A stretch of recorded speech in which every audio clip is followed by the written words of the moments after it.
Welcome to my YouTube channel all about mathematics and science. मैं हूं राकेश और आज हम पढ़ेंगे एनसीईआरटी मैथ्स क्लास 10th का अध्याय 4 द्विघात समीकरण क्वाड्रेटिक इक्वेशन का प्रश्नावली 4.2। हमने अभी तक इससे पिछले अध्याय में पढ़ चुका है कि द्विघात समीकरण किस प्रकार के होते हैं। कोई भी समीकरण यदि ax square plus b x plus c is equal to 0 के फॉर्म का होता है तो उसे हम द्विघात समीकरण कहते हैं, जहाँ पे a नॉट इक्वल टू 0 के बराबर होता है। तो आइए हम सब इस प्रश्नावली में इन द्विघात समीकरणों को हल करना अर्थात मूल ज्ञात करना सीखेंगे। तो हमारा प्रश्न संख्या पहला है, गुणनखंड विधि से निम्न द्विघात समीकरणों के मूल ज्ञात कीजिए। इस प्रश्नावली में हम सब इन द्विघात समीकरणों का मूल गुणनखंड विधि से ज्ञात करेंगे। तो हमारा पहले का 1 नंबर प्रश्न है, x square minus 3x minus 10 is equal to 0।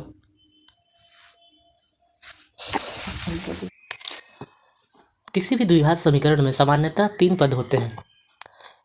एक पद होता है x के 2 घात वाली तथा दूसरा पद होता है x का 1 घात वाला और तीसरा पद एक कांस्टेंट होता है।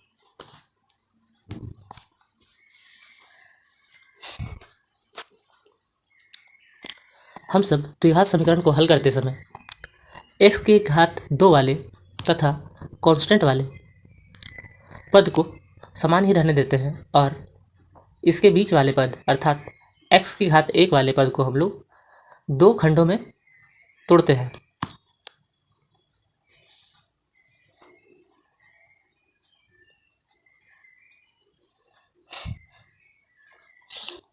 इस प्रकार से तोड़ते हैं कि उन दोनों खंडों को प्लस करने पे या माइनस करने पे हमें पुनः से बीच वाली संख्या प्राप्त हो जाए तथा यदि उन दोनों संख्याओं का गुणा किया जाए तो इनका गुणनफल पहले और तीसरे पद के गुणनफल के बराबर आ जाए। तो आइए हम सब इस प्रश्न को हल करते हैं। प्रश्न है x square minus 3x minus 10 is equal to 0। तो इसमें हम सब पहले पद तथा तीसरे पद को एक समान ही उतार दिया, एक्स स्क्वायर और माइनस 10x, और बीच वाले पद माइनस 3x को हमने प्लस 2x तथा माइनस 5x के रूप में तोड़ा है।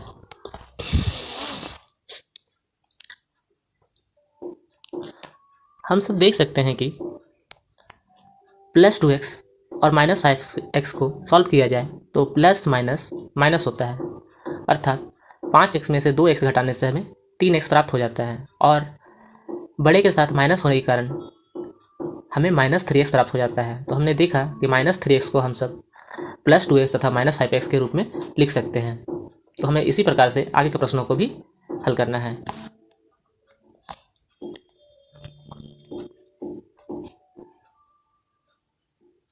इस स्टेप तक 2 पेयर बन चुके हैं।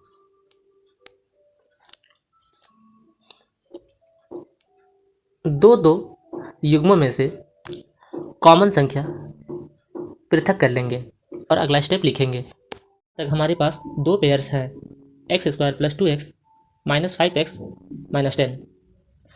तो अब हम सब इन दोनों पेयर में से जो भी कॉमन होंगे उसे हम लोग कॉमन ले लेंगे। तो आइए हम सब पहले pair x square plus 2x में से कॉमन लेते हैं। तो हम सब देख सकते हैं कि एक्स स्क्वायर तथा प्लस 2x में हमारा x कॉमन है। तो यदि पहले पद में से x कॉमन ले लेंगे तो हमारा x बच जाएगा तथा प्लस 2x में से यदि x कॉमन लेते हैं तो हमारे दूसरे पद में प्लस 2 बच जाएगा। इसी तरह से दूसरे पेयर माइनस 5x माइनस 10 में से हमारा 5 कॉमन है, क्योंकि 5 से 5x भी डिविजिबल है और 10 भी डिविजिबल है, अतः हम सब माइनस 5 कॉमन ले सकते हैं। तो यदि हम सब दूसरे पेयर में से माइनस 5 कॉमन लेते हैं तो हमारा माइनस 5x के पद में सिर्फ x बच जाएगा और माइनस 5 कॉमन लेते हैं तो हमारा प्लस 2 बच जाएगा। राइट हैंड साइड में 0 का 0 यूँ उतार देंगे। के बाद अब पुनः से सत्यापित भी कर सकते हैं कि हमने जो कॉमन लिया है वो सही है या नहीं। इसकी पुष्टि के लिए हम सब वापस से कॉमन लिए हुए पदों को अंदर के दोनों पदों से गुना करके देख लेंगे कि क्या हमें पिछले पद प्राप्त होते हैं अथवा नहीं। तो आइए हम सब जांच कर लेते हैं। अगर x को x से गुना करें तो हमें x स्क्वायर प्राप्त हो जा रहा है, तथा प्लस x तथा प्लस 2 को गुना करते हैं तो हमें प्लस 2x प्राप्त हो जा रहा है। इसी तरह से -5 को x से गुना करने से -5x प्राप्त हो जा रहा है, और -5 को प्लस 2 से गुना करने पे माइनस प्लस माइनस तथा 5 × 2 बराबर 10, अर्थात -5 × +2 = -10 प्राप्त हो जा रहा है। अतः इस प्रकार से यदि आपने कॉमन सही लिया होगा तो आप पिछले स्टेप में वापस जा सकते हैं। यहाँ पे हम सब देख सकते हैं कि x + 2 तथा x + 2 एक ही समान ही है, तो हम सब समान वाले को एक बार लिख लेंगे तथा जो हमने कॉमन लिया था उनको इकट्ठा करके दूसरे ब्रैकेट में लिख देंगे और ये दोनों आपस में गुणा के रूप में होंगे। तो हमें अगला स्टेप x + 2 ऑफ x - 5 प्राप्त हो जाएगा। अब हम सब x + 2 को एक बार 0 के बराबर कर लेंगे तथा दूसरी बार x - 5 को 0 के बराबर कर लेंगे और इन दोनों को अलग अलग हल कर लेंगे। तो हमें x + 2 = 0 को हल करने से x की वैल्यू -2 मिल जाएगी और x - 5 = 0 को हल करने पे हमें x की वैल्यू +5 मिल जाएगी। इस तरह से हमारे पास x के दो वैल्यू -2 तथा 5 हैं, अतः हमारा मूल -2 और -5 है। इसी तरह से हम सब अगले प्रश्न को हल करते हैं। हमारा अगला प्रश्न है 2x² + x - 6 = 0।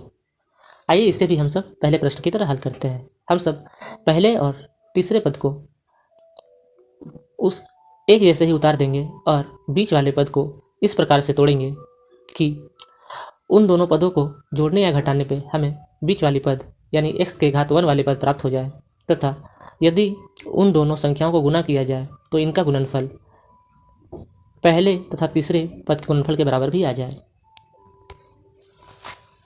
हमें बीच वाले पद को इस प्रकार से तोड़ना होता है कि वो दोनों संख्या को जोड़ने या घटाने से हमें बीच वाला पद पुनः प्राप्त हो जाए। +x को हम सब +4x तथा -3x के रूप में तोड़ सकते हैं, क्योंकि +4x और -x को -3x को सॉल्व करने पे हमें +x प्राप्त हो जाएगा, क्योंकि प्लस माइनस माइनस होता है, अर्थात हमें घटाना है तो 4 में से 3 घटाने से हमें x प्राप्त हो जाएगा, और 4 के साथ प्लस है, बड़े के साथ प्लस है तो हमें प्लस भी प्राप्त हो जाएगा। अतः हम +x को +4x तथा -3x लिख सकते हैं। और हमने ये भी बताया था कि जो भी हम लोग बीच वाली संख्या को तोड़ेंगे तो उन संख्याओं का गुणनफल पहले और तीसरे गुणनफल के बराबर भी होना चाहिए। तो आइए इसे भी जांच कर लेते हैं। तो हम सब देख सकते हैं कि +4x और -3x को गुणा करने पे हमें -12x² प्राप्त हो जाएगा। हम सब देख सकते हैं कि हमने x को 4x -3x के रूप में तोड़ा था, तो इनका गुणनफल -12x² है, तथा हमारे पहले पद तथा अंतिम पद के गुणनफल भी -12x² ही है। अतः हमने x को +4x तथा -3x के रूप में सही तोड़ा है। अब हम सब देख सकते हैं कि हमारे पास दो पेयर है, 2x² + 4x तथा -3x -6। अब हम इन दोनों जोड़ा में से जो भी कॉमन होंगे वो कॉमन ले लेंगे। तो हम सब अगर 2x² + 4 को देखते हैं 4x को, तो हम सब देखते हैं कि इसमें 2 तथा x कॉमन है। तो हम सब यदि 2x कॉमन ले लेंगे तो हमारे पहले पद में x बच जाएगा तथा दूसरे पद में +2 बच जाएगा। इसी प्रकार से अगर हम सब दूसरे जोड़े के लिए -3 कॉमन लेते हैं तो हमारे पहले पद में x बच जाएगा तथा दूसरे पद में +2 बच जाएगा। हमने जो कॉमन लिया है वो सही लिया है कि नहीं, आइए हम सब वापस से गुना करके देख लेते हैं। यदि हमें पिछला स्टेप वापस से प्राप्त हो जाए तो हम समझ जाए कि हमने जो कॉमन लिया है वो सही है। तो 2x को x से गुना करने पे हमें 2x² प्राप्त हो जाता है, और 2x को +2 से गुना करने पे हमें +4x प्राप्त हो जाता है। इसी प्रकार से -3 को x से गुना करने पे -3x प्राप्त हो जाता है, और -3 को +2 से गुना करने पे हमें -6 भी प्राप्त हो जाता है। अतः हमने जो कॉमन लिया है वो सही है, और दाहिने ओर 0 को उतारते चले जाएंगे। अब हम सब देख सकते हैं कि x + 2 दोनों युग्म में कॉमन है, अतः हम x + 2 को एक बार लिख लेंगे, और 2x तथा -3 जो कॉमन थे उनको इकट्ठा करके एक साथ 2x - 3 के रूप में लिख लेंगे, और यह x + 2 के गुणे के रूप में रहेगा साथ में, और दाहिने ओर 0 का 0 उतार देंगे। अब हम सब बारी बारी से x + 2 को शून्य के बराबर तथा 2x - 3 को शून्य के बराबर कर लेंगे, तो हमें x की दो वैल्यू प्राप्त हो जाएगी। जब हमने x + 2 को शून्य के बराबर किया तो हमें x की वैल्यू -2 प्राप्त हो गई, और जब हमने 2x - 3 = 0 किया तो हमें x की वैल्यू +3/2 प्राप्त होगा। अतः हमारा इस प्रश्न के लिए मूल है -2 और 3/2। पहला का प्रश्न 3 है, √2x² + 7x + 5 √2 = 0। हमें इस द्विघात समीकरण का मूल ज्ञात करना है, तो आइए हम सब इसे हल करते हैं। तो हम सब इसे हल करने के लिए x⁻2 वाले पद और कांस्टेंट पद को यूँ ही उतार देंगे, और हमारे बीच वाले पद अर्थात x⁻1 वाले पद को ऐसे दो अलग अलग गुणनखंडों में पृथक करेंगे जिन्हें जोड़ने या घटाने पर हमें बीच वाली संख्या प्राप्त हो जाए, तथा यदि उन्हें गुणा किया जाए तो इनका गुणनफल हमारे पहले पद तथा तीसरे पद के गुणनफल के बराबर हो। तो हम सब +7x को +2x + 5x लिख सकते हैं। तो हम सब देख सकते हैं कि +2x और +5x = +7x होता है, तथा +2x और +5x को गुणा करने से हमें +10x² प्राप्त होता है। पहला पद और तीसरा पद को गुणा करने से भी +10x² प्राप्त होता है, क्योंकि √2 और √2 आपस में गुणा करेंगे तो 2 बन जाएगा, और 5 हमारे पास ऑलरेडी है, 5 × 2 10 हो जाएगा, और x²। इस प्रकार से √2x² और +5√2 को गुणा करने से हमें +10x² प्राप्त हो जाएगा। 7x को +2x और +5x के रूप में तोड़ा है, तो यह सही है। यहाँ तक दो युग्म प्राप्त हो चुके हैं। युग्मों में से जो भी संख्याएं जो भी कॉमन होगा वो पृथक कर लेंगे। तो हम सब देख सकते हैं कि हमारा पहला युग्म √2x² + 2x में से √2x कॉमन है, तो √2x को यदि कॉमन लेंगे तो हमारे पहले पद में x बच जाएगा, तथा दूसरे पद में √2 बच जाएगा। हमने कॉमन सही लिया है या नहीं, इसके लिए हम सब इसे वापस से गुणा करके जांच कर सकते हैं। √2x को जब x से गुणा किया जाएगा तो x और x गुना होने के बाद x² हो जाएंगे, और √2 तो √2x² हो जाएगा। और जब √2x को +√2 से गुना किया जाएगा तो √2 × √2 हमें 2 प्राप्त हो जाएगा, और x का x लिख देंगे, अर्थात √2x × √2 = 2x होता है।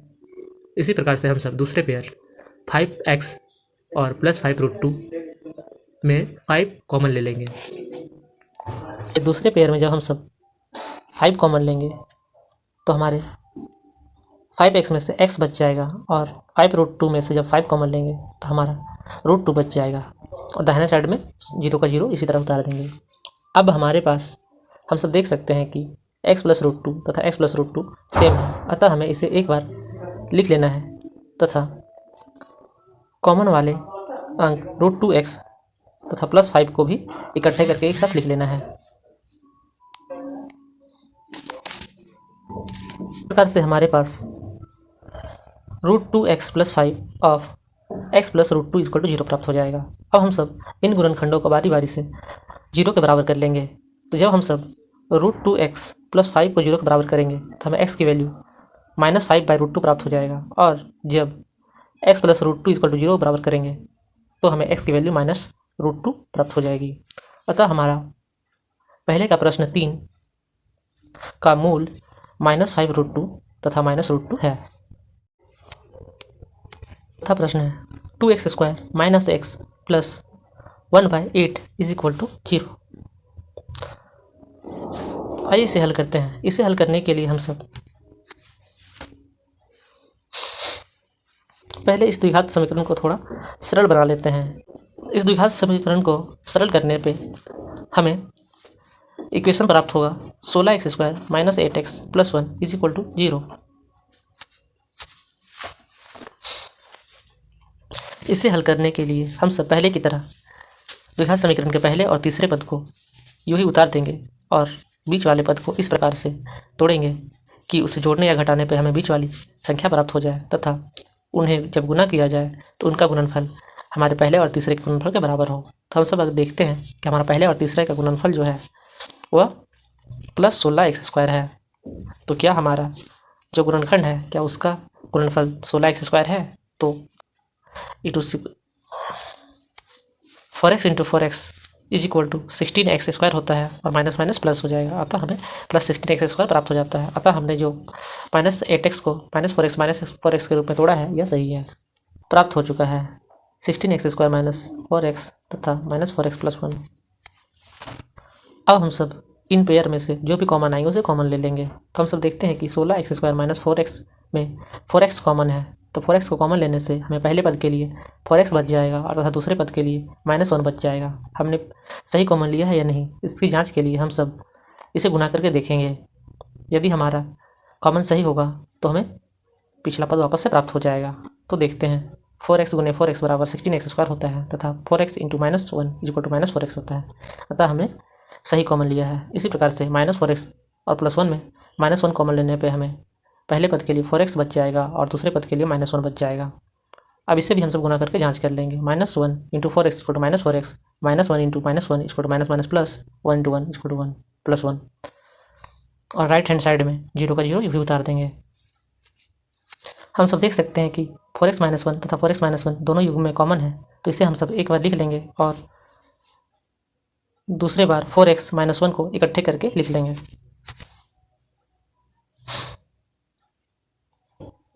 अगला स्टेप प्राप्त हो जाएगा 4x - 1 of 4x - 1 = 0।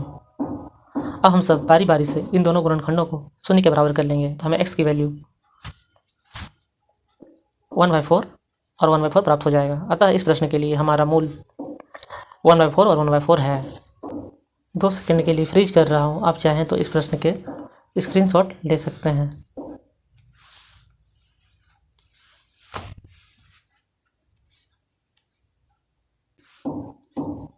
प्रश्न के 5वें को हल करेंगे।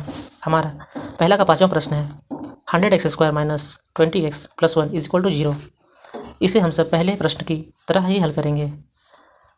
x² के घात वाले और कांस्टेंट वाले पद को ऐसे ही रहने देंगे और बीच वाले पद को इस प्रकार से तोड़ेंगे कि उन्हें जोड़ने या घटाने पर हमें बीच वाला पद प्राप्त हो जाए, और यदि इन दोनों पदों को गुना किया जाए तो हमें पहले और तीसरे के गुणनफल के बराबर प्राप्त हो जाए।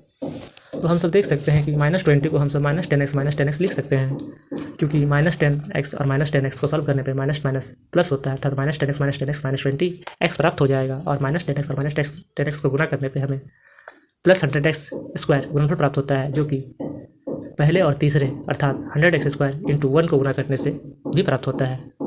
अतः हमने -20x को -10x तथा -10x के रूप में सही पृथक किया है। अब हम सब हमारे पास 2 युग्म हैं, हम सब दोनों में से जो भी कॉमन होंगे वो ले लेंगे। तो हमारा पहला युग्म 100x² -10x है और दूसरा युग्म -10x + 1 है।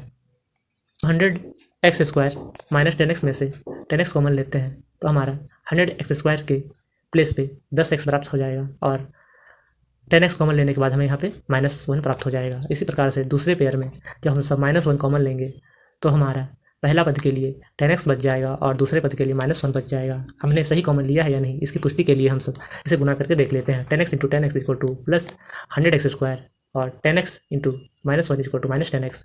इसी तरह से -1 × 10x -10x, -1 × -1 = +1 और राइट हैंड साइड में 0 का 0 इसी तरह उतार देंगे। अब हम सब देख सकते हैं कि 10x - 1 तथा 10x - 1 कॉमन है, अर्थात इससे हम सब एक बार उतार लेंगे और जो कॉमन लिया था उसको भी इकट्ठे करके लिख लेंगे। तो कॉमन हमने 10x लिया था और -1 लिया था, इससे भी हम सब गुना के रूप में ब्रैकेट में बंद करके इकट्ठे उतार लेंगे। तो हमारा अगला स्टेप 10x - 1 of 10x - 1 = 0 प्राप्त हो जाएगा। अब हम सब बारी बारी से इन दोनों गुणनखंडों को 10x - 1 को 0 के बराबर कर लेंगे। तो जब 10x - 1 को 0 के बराबर करेगा तो हमें 1/10 प्राप्त होगा। इसी तरह से हमारा दूसरा गुणनखंड भी सेम 10x - 1 = 0 ही है, अतः इस बार भी x की वैल्यू 1/10 ही प्राप्त होगी। अतः हमारे पहले के 5वें प्रश्न का मूल 1/10 है।